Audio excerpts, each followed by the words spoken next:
get crystal clear on what you want and why it's important to you. Because I think that this is where a lot of people skip this step.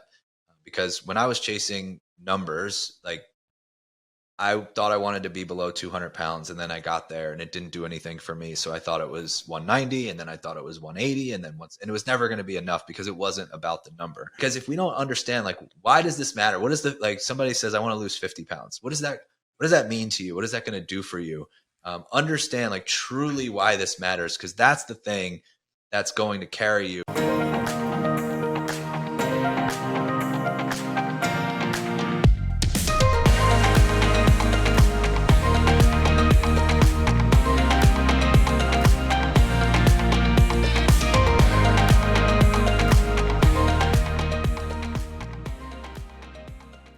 Welcome my guest, Mike Millner. He is a nutritional coach and owner of Peak Optimization Performance, otherwise known as POP. He has been a high-performance nutrition coach for almost 10 years. He has a gift of understanding the psychological and physiological needs of his clients, which has led to thousands of success stories. Mike is the author of The Personality Diet, the simple solution to getting off the diet hamster wheel and finally creating lasting results. His personality-based approach with the emphasis on mindset has been featured in the Nutritional Coaching Institute, Everford Radio, True Transformation, and many others. He's also the host of Mind Over Macros podcast.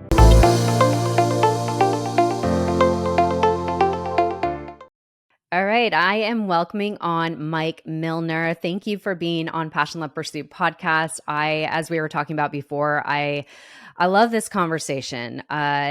I very much stand beside it. The conversation with dieting, fitness, nutrition, all these things, and all this noise that is talked about in the industry, but a lot of it is misleading for the average consumer. So we're going to really go deep, because I think we're going to unravel some topics that I think that people maybe don't know much about. And so we're going to kind of reveal the truth behind it. So welcome to the show, Mike.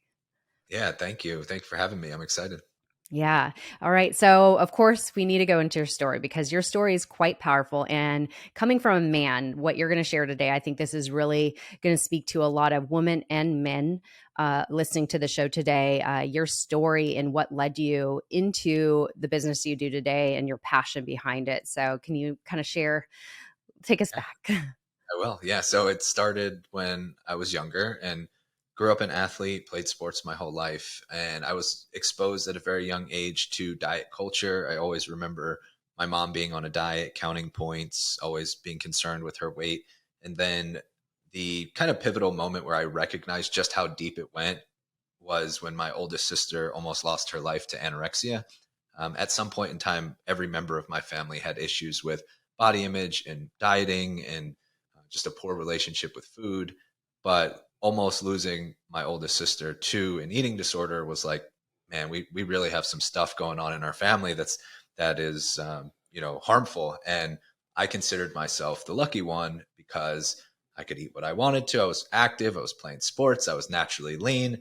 And then I went off to college and continued playing sports. And I picked up a lot of typical college kid habits. I was eating a lot of crap. I was drinking a lot. And once I graduated, I became very inactive. So I no longer had organized sports, and I was just doing I was still working, but I was mostly just still being a college kid. I was still partying. I was drinking a lot. I was still eating a lot. And then I remember it felt like it happened overnight, where I woke up, went into the bathroom, looked in the mirror, and just did not recognize myself. And I had gained a substantial amount of weight. I don't know what the exact number was, because I was afraid to step on a scale for a long period of time. When I finally did step on the scale, it was like 250 pounds, which was probably 80 pounds heavier than I was for most of my life. And it really shook my identity. I'm naturally a very introverted person. I don't make friends very easily. I'm quiet. I'm more reserved. And my whole social circle, everybody that I interacted with was always from sports. It was well, I played basketball with this guy and I played soccer with this guy. And that was how I made friends. And now I'm looking at myself as unrecognizable and also fearful of, I can't see people that I used to go to high school with, because they're going to have all these questions about how I let myself go. And I was afraid to step on a basketball court or get back on a tennis court. And it was just all these stories that started going in my head about what other people would think and what am I going to do about this? Like, what am I going to do about the fact that I no longer feel like myself? And my solution was to do what a lot of people do, which is starve myself and do a bunch of cardio, which I hated. So I would do like 2 hours of cardio a day. I was eating like 1,200 calories, strict meal plan, every starvation diet you can imagine, and I would lose a significant amount of weight, and then I would gain it back, and then I would tell myself that I need to do better, that I need to be more disciplined, that I need to have more willpower. So I would sign up for the next diet, and I would buy the next program, and I would rinse and repeat that process over and over again. And it got to a point where all of the things that I thought I had avoided from my childhood, that, the disordered eating and the body image issues, well, that all came to fruition. I had orthorexia, which was just an obsession with clean eating, where I Mm. felt like I could not touch any food that wasn't quote unquote clean. I was very hyper obsessed with like tracking calories and macros. I was obsessed with my body was never good enough. And even to the point where I got down to like 160 something, which was really lean for me. And I just remember picking myself apart and standing in the mirror and being like, you're still fat. You're still not good enough. And it was never going to be enough. The number was never going to be enough. And it was really just, recognizing that I was chasing this empty pursuit. Mm. I was sacrificing family. I was sacrificing friends. I was sacrificing relationships that meant a lot to me.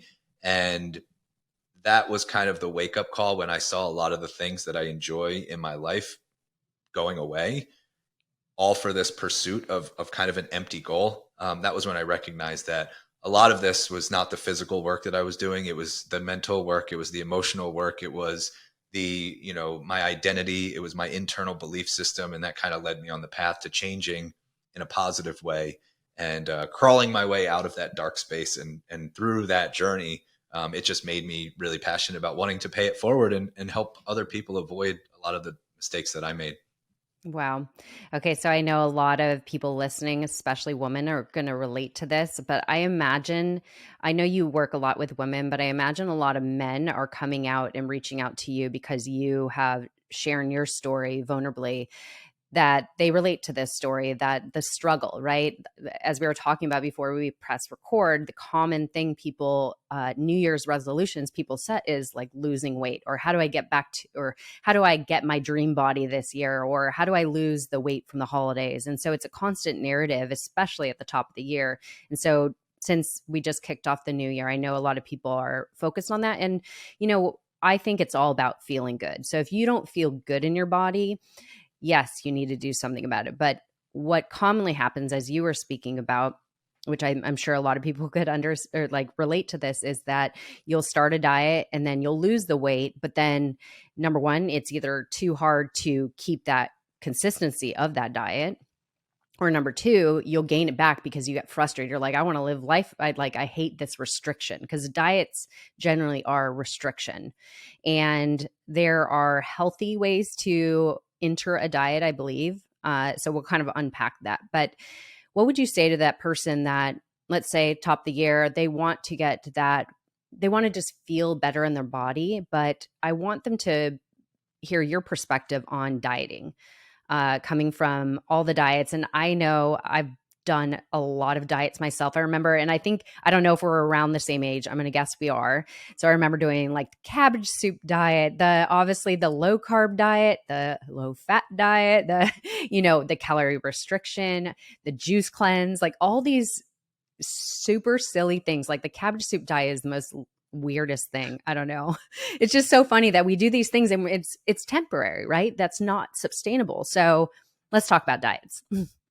Yeah, for sure. So I think the first thing is, and this is a very general statement, which I usually avoid making, but I think that it is something to be mindful of, which is if your diet has a name, it's probably not the right fit for you.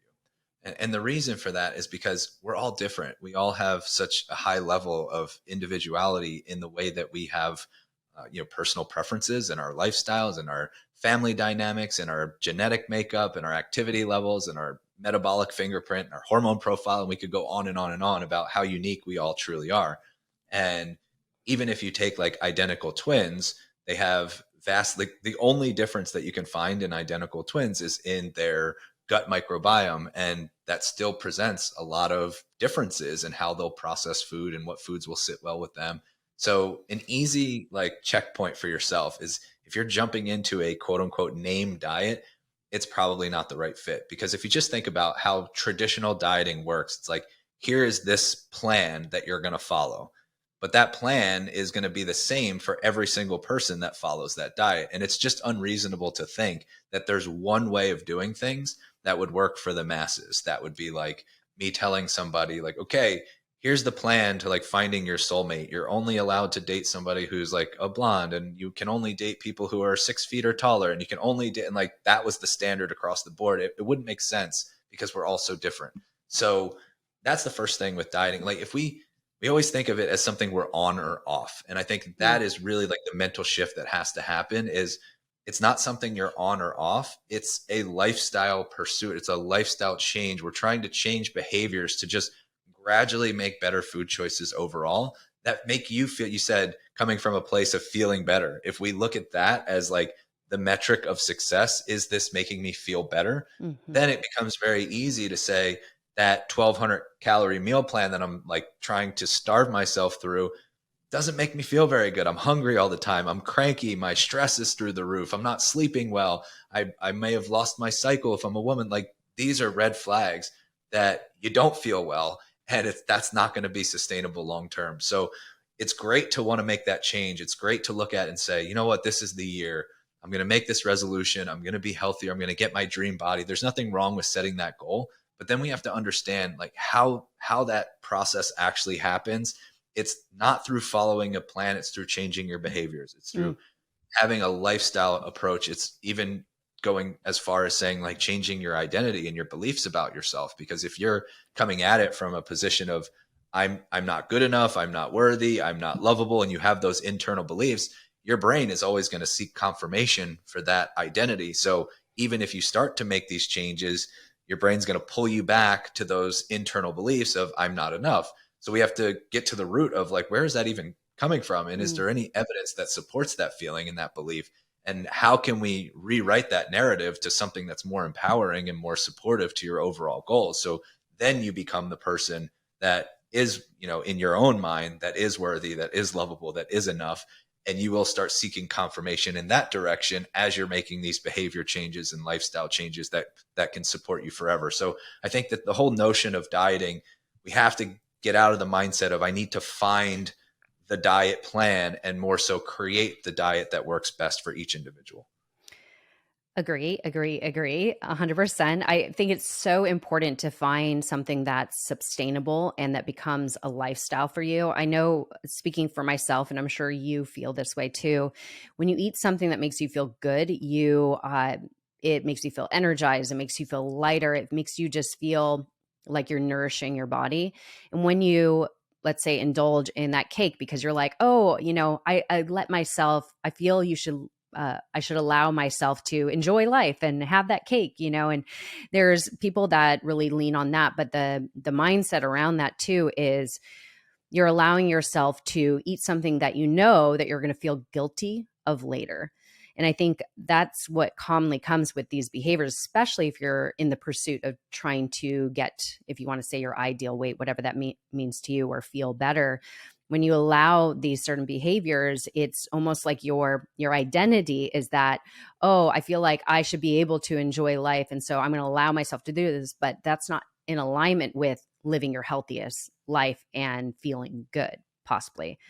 So what would you say to that? Because I think a lot of people battle with that, like wanting to have their cake and eat it too. If you want to say like, I want to be healthy, fit, and feel good, and my blood work to be good and feel energized instead of sluggish all the time and inflammation. But I also really want to enjoy life, have that cookie and that cake. Yeah. And I think there is a version of that. And I think that the first part is recognizing, number one, it's never going to be perfect. And we just have to remove that from day one. Like take perfection off the table. It's not possible. It's not realistic. So what that means is it's more the way that our brains work and the psychology of why goal achievement is so difficult. And the statistics are not pretty. It's New Year's resolutions have about an 8 to 9% chance of success. So bad. Goals set at other times of the year have a 4% chance of success. So we're really not good at reaching our goals. But the reason for that is that when we think about the end goal, we think about the destination, we think about the finished product. It triggers a dopamine release, which is that pleasure seeking neurotransmitter. So it feels really good to dream. It feels really good to visualize the end product and think about how good you're going to feel and what your body's going to look like. And that motivates you to take that initial action. What we lose sight of and what we're really bad at predicting is future emotional states, meaning in that moment of visualization, you feel the euphoria of reaching your goal. But then a week goes by and you wake up one morning and it's cold out, maybe it's raining, and you don't want to go to the gym and you don't want to eat well. And you don't think about that emotional state when you're sitting there fantasizing about your dream body. The reality is there's going to be difficult days, and it's more helpful to come at it from the approach of, I know that there's going to be days that I fail, and it's okay. I'm going to learn from them and I'm going to move on. I'm going to take those lessons and apply them moving forward. And so what happens is you have the person who's taking action, who's doing what they need to do to make progress.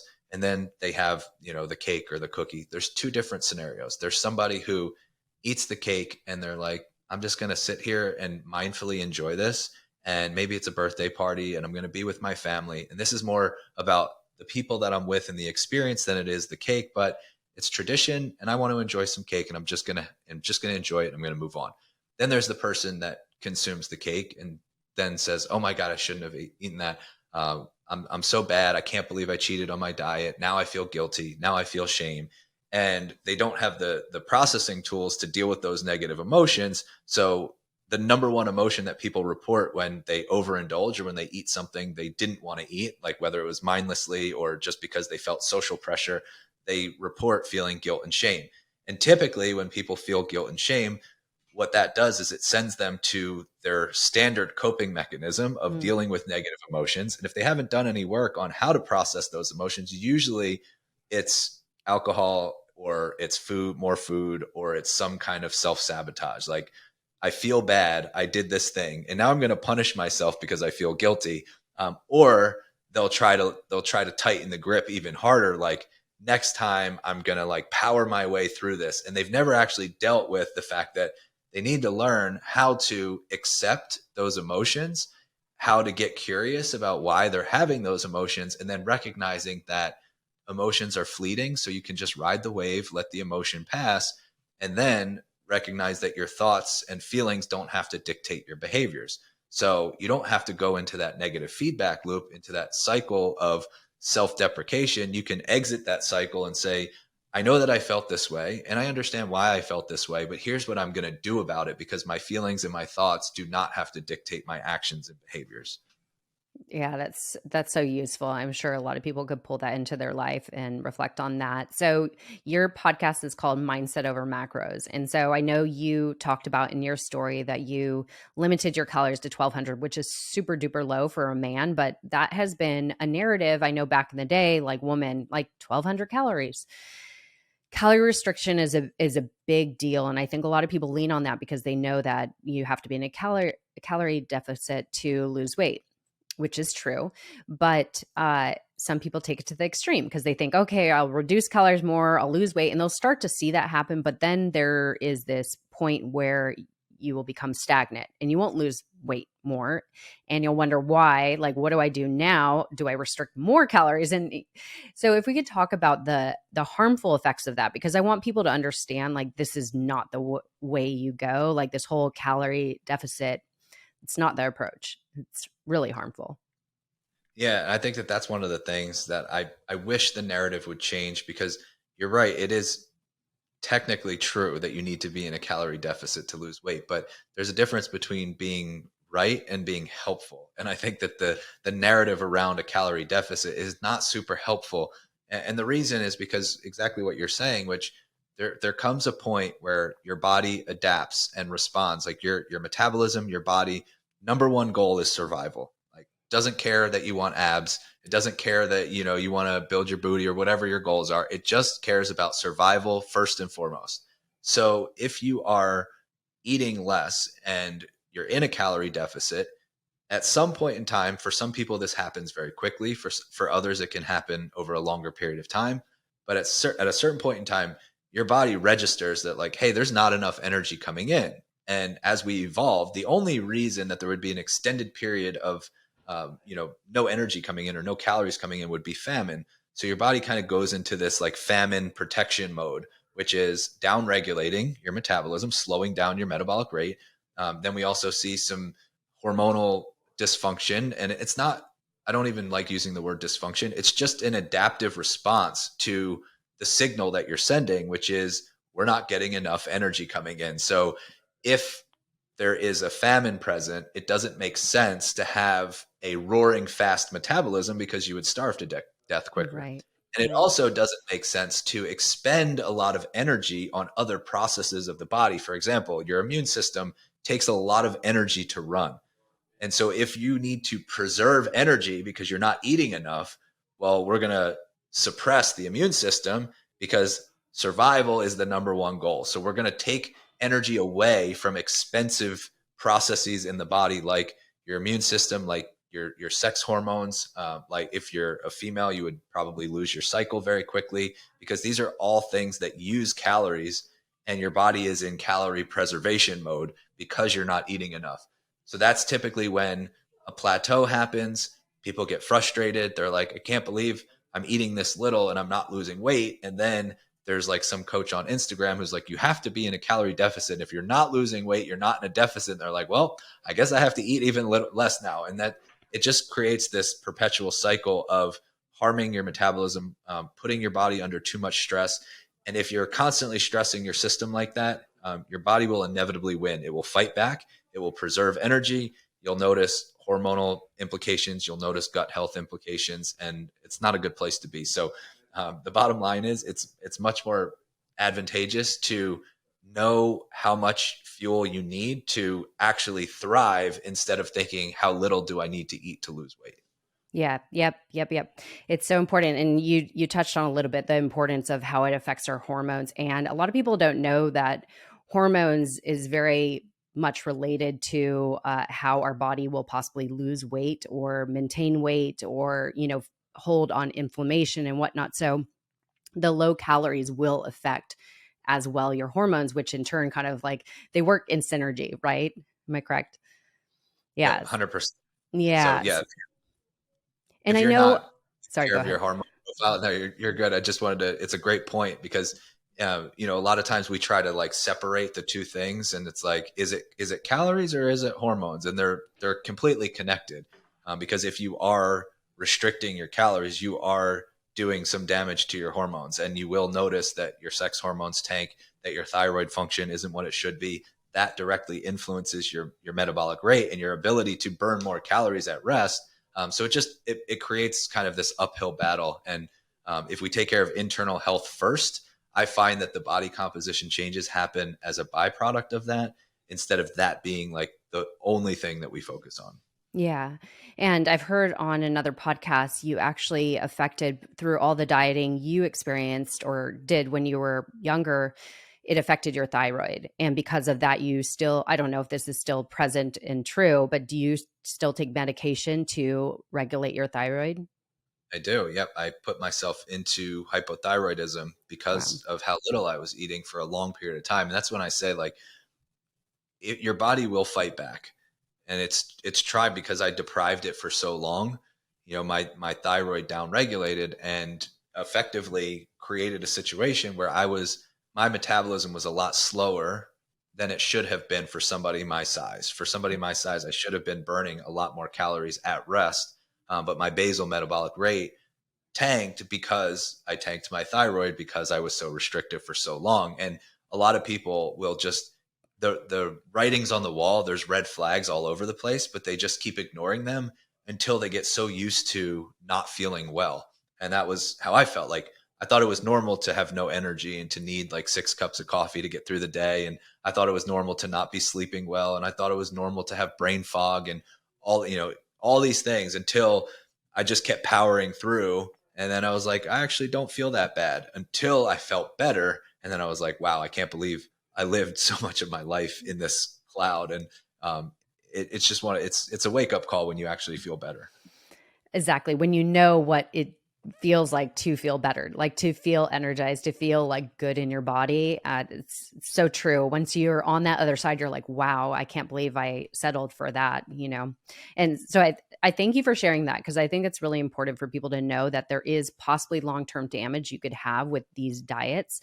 And so what I love about what like I said, your podcast is called Mindset Over Macros. And I think macros is a common topic that comes up today, tracking your macros. And I'm assuming most people know that, but if people don't know what macros are, if you could briefly explain that, but also what is the good thing about tracking macros and what is like the downfall? Because there are some maybe good things about it. I think there's definitely more downfalls personally, Yeah. but I want your opinion. Yeah, for sure. I love this question. So first, the macronutrients, or macros for short, basically that is what our calories are made of. So anytime you're eating food, you're getting energy in the form of calories. It's just a unit of measurement. And there are only three sources. Well, there's four sources, but typically people don't count alcohol as a macro. But all of your calories come from proteins, carbs, or fats. And those are the three macronutrients. And the only other way that you can get calories is through alcohol. So Mm, anytime you eat something, that's where the calories are coming from. And, protein and carbs, they have 4 calories per gram. Fats have 9 calories per gram. So you might look at a food label and you can, see the protein breakdown, the carbohydrate breakdown, and the fat breakdown. And that equals your calories. So tracking macros is just a way to look at how much of each you're getting. A lot of people significantly undereat calories overall. Some people significantly undereat protein. mm, I know we've both lived through the low fat fads and the low carb fads and all of yep. that stuff. So, what the positive side of tracking macros to me is ensuring that you're getting enough. And I also think that it provides some awareness around food and, different sources of food, how they make you feel, like the macro breakdowns of each. It's just kind of an awareness thing. It may be like an educational tool that I think can be useful for a short-term intervention. Maybe it's 30 days where you're just trying to get some awareness around how many calories you're consuming on a daily basis, and then the breakdown of those calories. Mainly, are we getting enough protein? Fats are super important for hormone health. So are we getting enough fats in?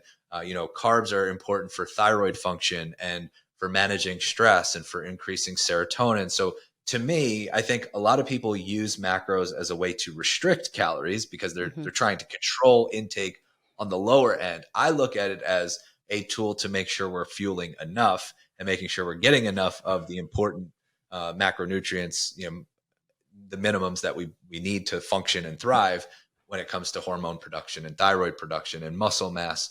So I think the positive is it can create awareness, it can be a good educational tool, and it can ensure that we're eating enough. The dark side of macros, and I've been on both sides of this, so I've used macros for good and I've used them for bad. And I think the important thing to remember is that they're just one tool in the toolbox. It's not the end all be all of nutrition. And just like any tool, it can be used for good or bad. Like a hammer Mm. can be great for driving in a nail, but if you hit somebody in the head with it, it's not the best use. So the dark side of macros is that it becomes very obsessive for a lot of people. It can trigger, disordered eating behaviors because it's a control thing. If somebody's like a perfectionist, or they become I became obsessed when I was in my disordered eating days. I would not go out with friends. I would not go to my family's for dinner. Like I would avoid any social situation. I would not go on vacation, all because I needed to be perfect with tracking my macro. I was so obsessed with everything had to be meticulous down to the gram. And it created anxiety. It created stress. I was doing more harm than good.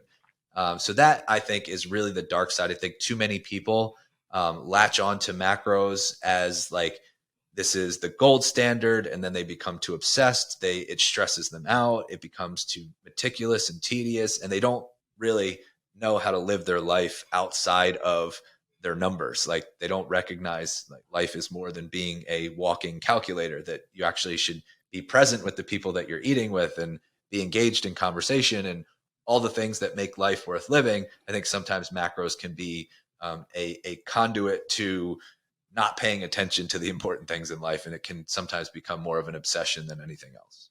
Yeah. I completely agree. And I think one important fact is that it can distort your view on, you know, around, like you said, that obsession of like, oh, I need to do this. So I have to, like, it's very stressful. Like it just is. So, and I know stress is a big part of why people can't lose weight. Am I correct? I mean, like, your body will literally, as you said, it's all about survival. So if you're stressed, whatever form of stress you're creating in your life, it's like your body's like, ugh, it just wants to hold on to weight. So what would you Yeah. say about stress? And because that, like, speaking to the person again, like, let's say the person listening is like, okay, I really want to be my healthiest healthy. I want to, get to what I consider my ideal weight to really feel good in my body. So what are the steps I initially need to take? If I should like retrain my mind over dieting and really find what works for me, lifestyle. I'm asking a lot of questions in one. So we could unpack this, but for that person listening that's really trying to set themselves up for success, because a lot of people fail with diets, or they succeed for a brief moment and then they fall back, as you experienced. So when it comes to stress, what would you say about that? Because I think that's a big element that people don't focus on. Yeah, if I had to pinpoint like the number one most important variable when it comes to body transformation or really anything about how you feel, it would be stress. Stress is like the great disruptor. There's like so much research behind what it does to your metabolism, what it does to your mental health, your emotional health. Stress is like the one thing. Even they've done like willpower studies, and like anytime you're under a lot of stress, your willpower just evaporates. Like it's such a drain on the energy that your brain uses. And so I think a lot of times though we perceive that like all stress is negative, where we actually need stress. Like a good example is working out, where the act of working out is a stress on your system. When your body is, let's say you're squatting and you've got a barbell on your back, your body is like, are we going to crumble? Is this going to kill us? Like what's happening right now? So there is cortisol being released. There's adrenaline being released. Your body is in fight or flight mode to try to survive the barbell. Like that's just the natural physiological reaction. Then what happens is, because you're able to overcome that stress, you're able to lift that weight, and then you go into the rest and digest mode. So your nervous system has parasympathetic and sympathetic. Your sympathetic nervous system is the stress response. Your parasympathetic is the recovery response, or the rest and digest response. And that's where, because you put stress on your muscles by lifting, then when you're resting and recovering, you're actually getting better through that process.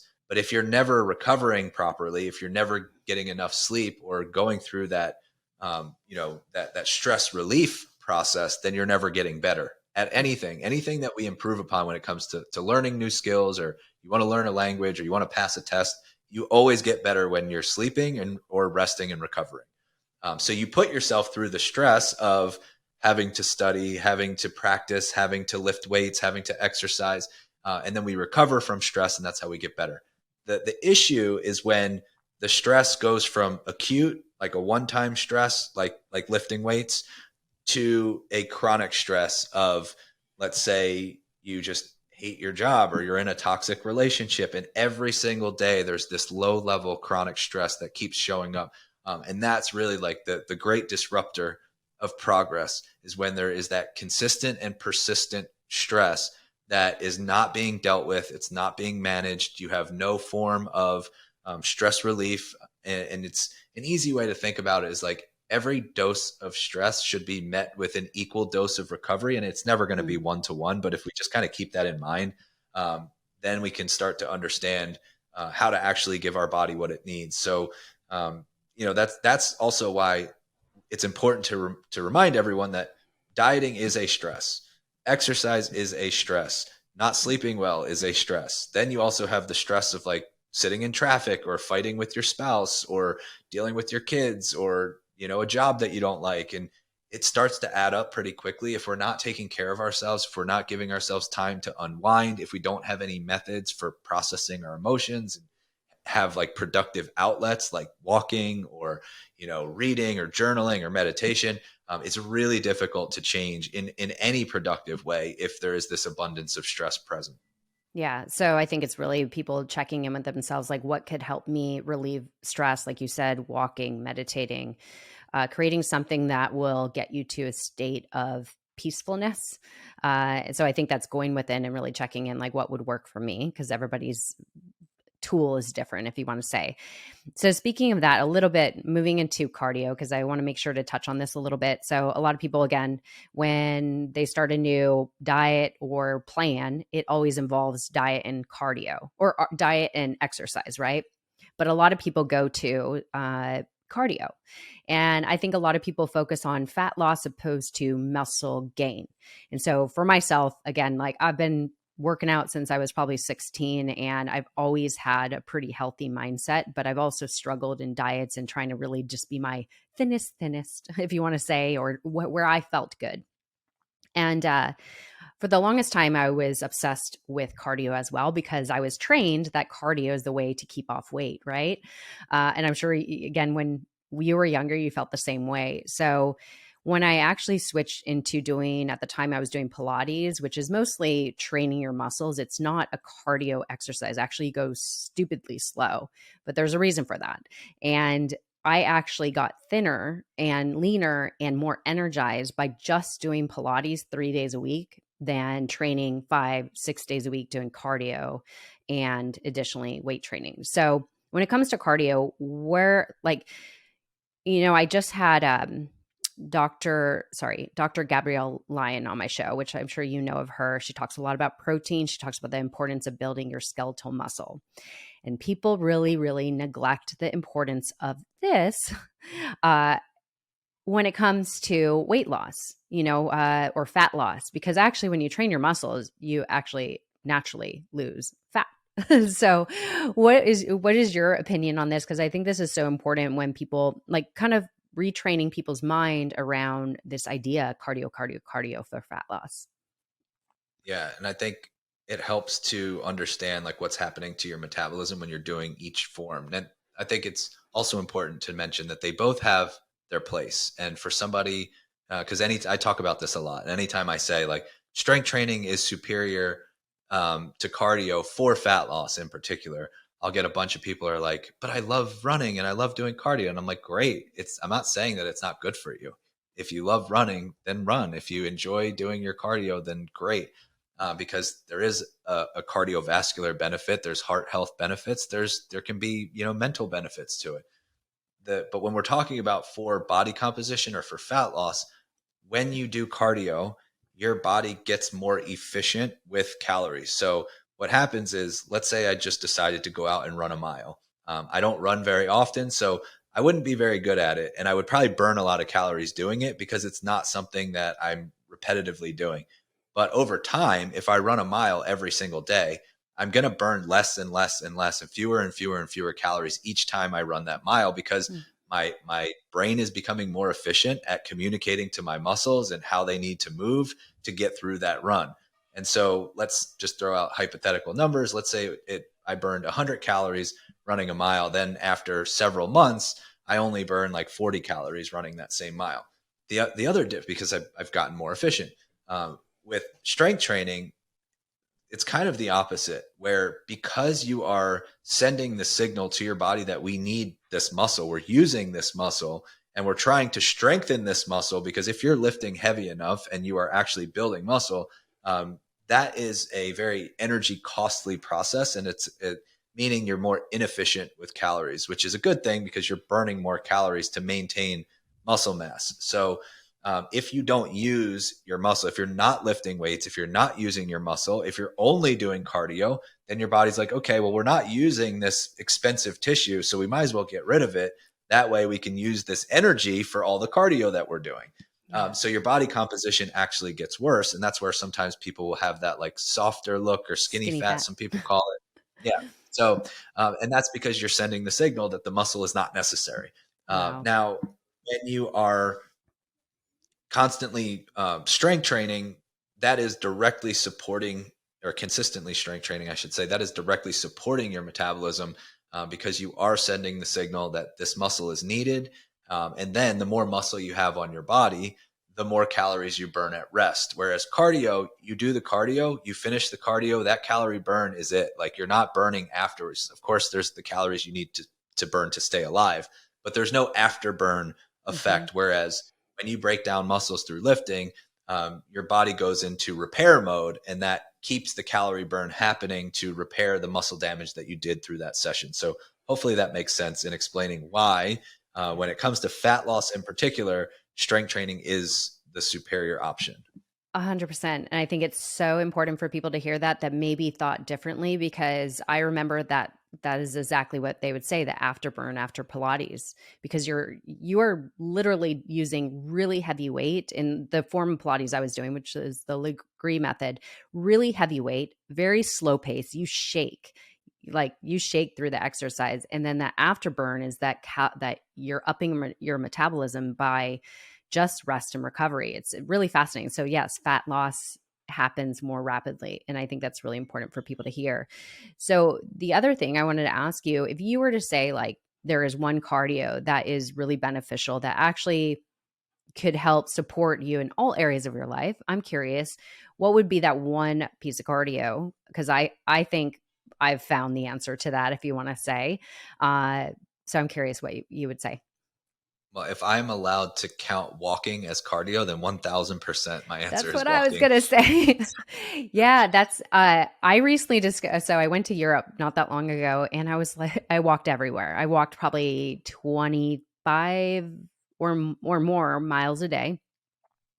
And I was kind of letting myself eat more freely there, but I was definitely a lot leaner. My gut was great, and there were so many benefits. And from there on, I'm just like, I love walking, and I also enjoy being out in nature in the sunshine. So there was multiple benefits to it. But I just realized it is so beneficial just in all ways, and people underrate how beneficial it is. And I think that anybody that is possibly on this journey right now that they want to get to a more ideal weight, I think you should start walking. It's low impact, and it kind of has multiple benefits, in my opinion. I think that is the absolute best place to start for anybody that wants to make a change, that wants to be healthier, that wants to be more fit, that has body composition goals. I think starting with walking is the best place to start. It's one of the only things that we can do that simultaneously reduces cortisol while also making you more insulin sensitive. It's great for your mental and emotional health. It's great for your heart health.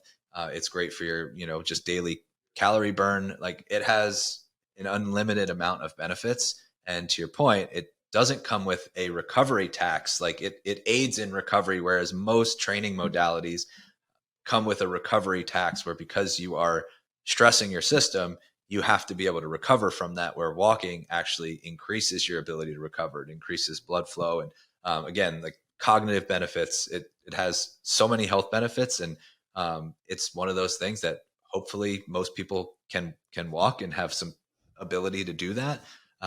So it's like a low barrier of entry. It's low impact, has so many benefits. So that's the starting point, I think, for anybody who wants to make a change.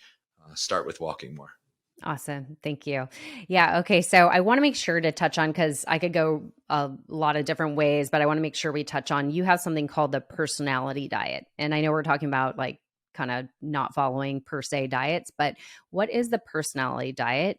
This is your book as well that you have put out into the world. So I want to kind of unpack that. What makes this different? Yeah, so it's funny because when I was thinking about my book, I basically wanted to communicate the lack of success with traditional dieting, and that you can't follow like a name diet, you can't follow a traditional diet and expect it to be a long-term solution. And depending on what research you look at, the statistics are anywhere from 95 to 70, 95 to 97% of people who lose weight will gain it back. And of those people that gain it back, 1/3 to 2/3 will gain it back plus interest. Wow. So the statistics are not great in in support of traditional diets. But I also know that our brains like labels. And so we do like to have like a name for something like a keto diet. We like to have a name for, it's a Mediterranean diet or a low carb diet or a high carb diet. Like everything has a name because our brains work that way. We like labels because it gives us some kind of predictability. Our brains expend a lot of energy throughout the day, so they're always looking for shortcuts. So if I know, ask somebody, oh, what do you do for work?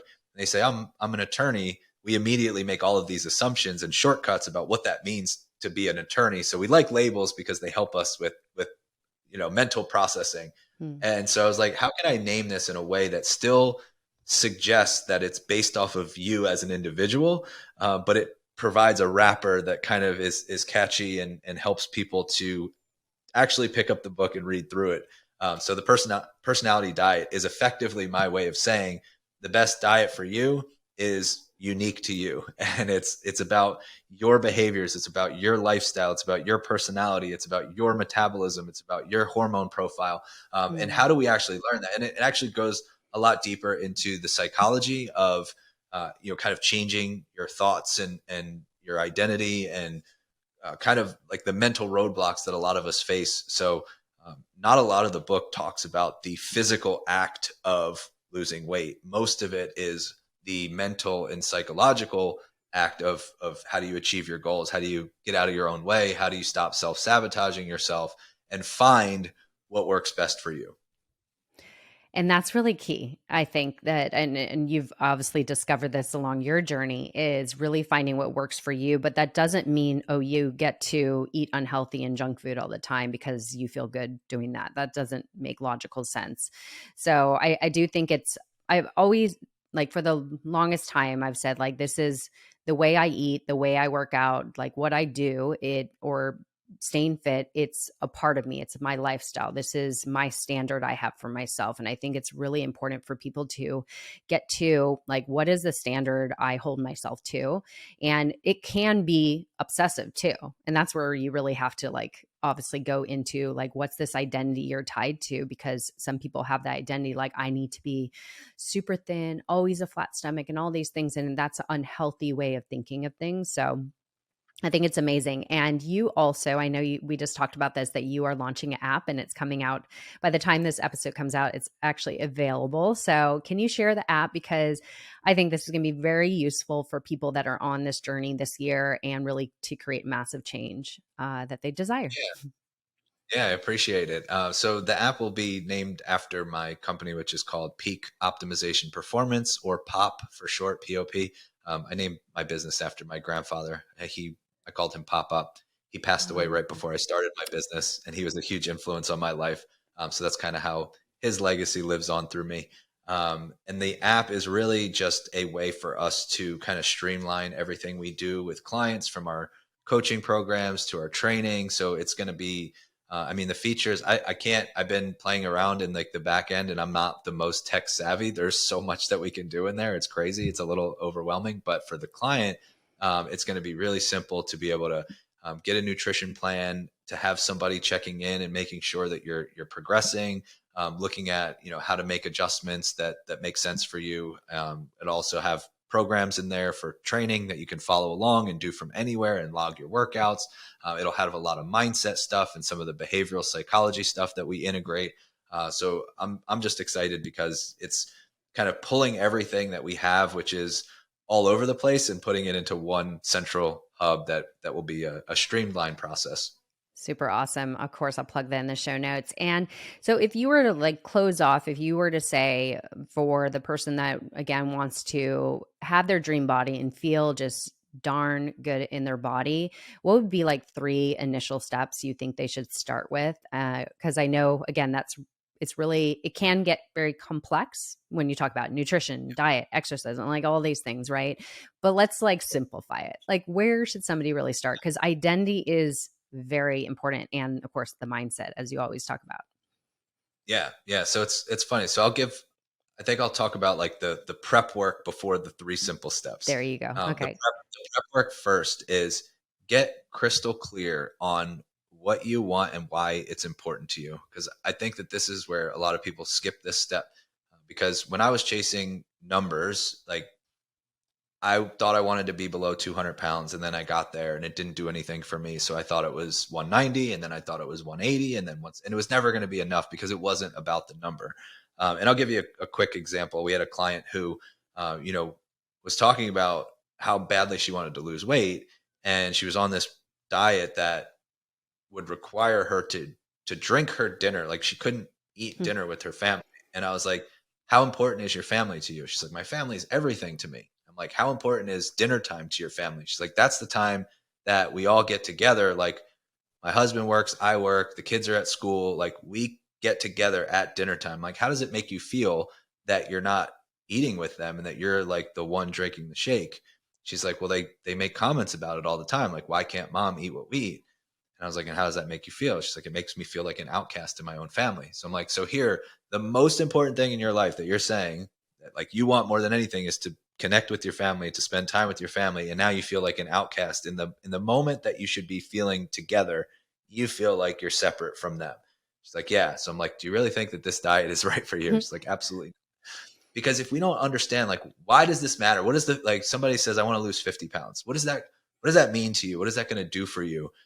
Understand like truly why this matters. Cause that's the thing that's going to carry you during the difficult days. And then the other thing to look at is getting very comfortable and familiar with the future version of yourself. Sometimes we treat the future version of us like a stranger, which is why it's very easy to make decisions that put them at risk. Like, it's okay. I'm going to like get hammered tonight and that's future me's problem. So I'm going to just take a bunch of shots and drink and eat whatever I want. And the future version of me will handle, we treat that person like a stranger instead of thinking like, this is me still, like the future version of me is still me.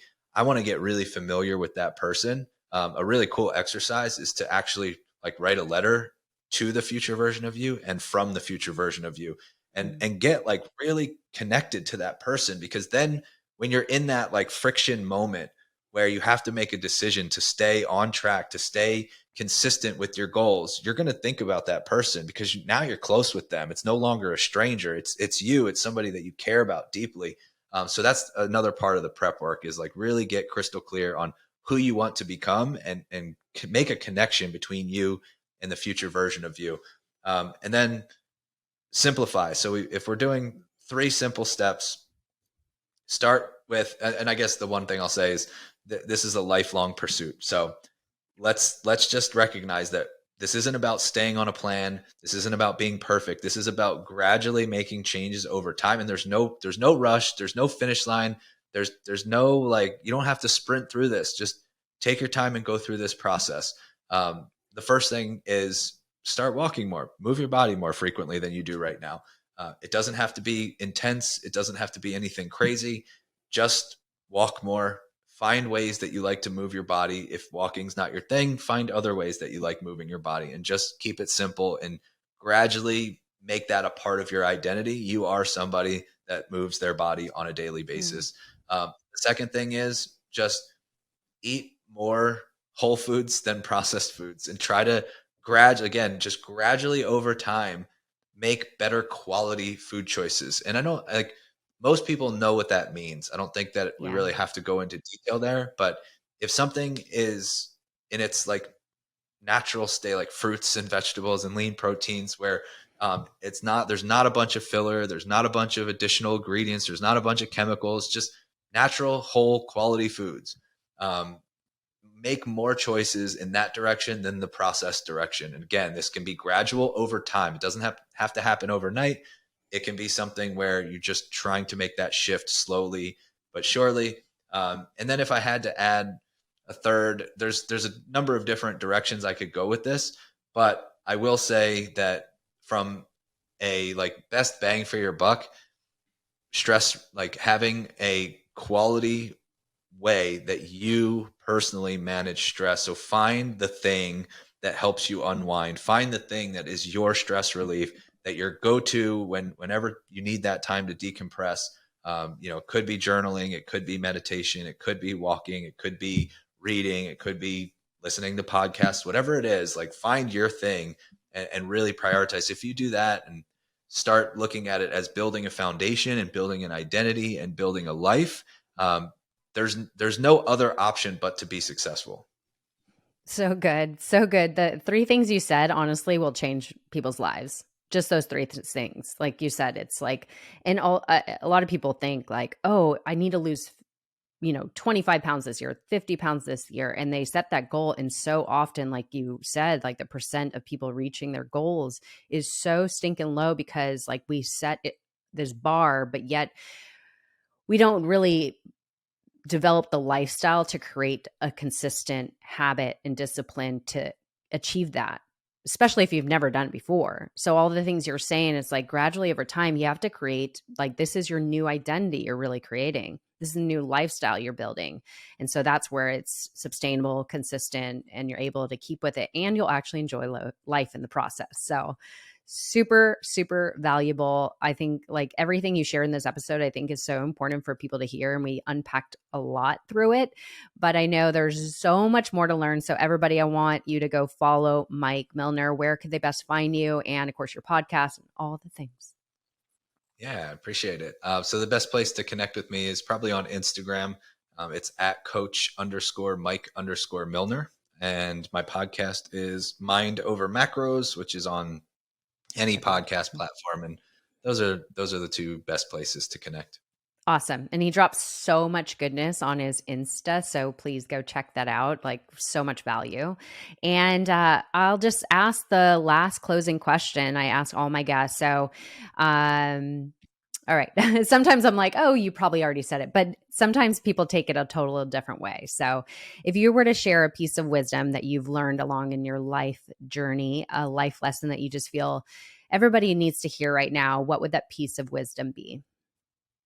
Man, I've been really on a personal development journey for a couple of years now, that I got like really into wanting to be a better partner, better son, all the things, and just has been a focal point for me. So I've done a lot of therapy lately, and there's a lot of life lessons that I wish I had known earlier on. But so to pick one is challenging. The one thing that I think has been really beneficial for me has been the understanding that my thoughts are not fact. Just because I have a thought, that doesn't mean that it's truth. And that my emotions don't have to be immediately acted upon. And so like being able to separate those two things without being so reactionary, without being so defensive, without feeling like because I'm sad, I have to do something about it. That I can have a thought, and I can know that it's just a thought. It's not fact. It's not truth. And that I can have an emotion, and I can just let the emotion do its thing and ride the wave and let it crash. And then I can choose my behavior after the emotion. So that concept has really been life-changing for me. So good. It's so true. And I think so many people, we like ride the wave of our emotions. I know I'm speaking from myself, ride that wave of emotions. And we think all our thoughts like need to be talked about, processed, and that they're real. Like, but that's such a powerful message. So thank you for sharing that. I think it's so useful for myself, and I'm sure a lot of people listening. Anyways, this has been such an honor, Mike. I so appreciate you. This is, so much wealth of information. So thank you for everything you do in the world and how you serve. Thank you so much.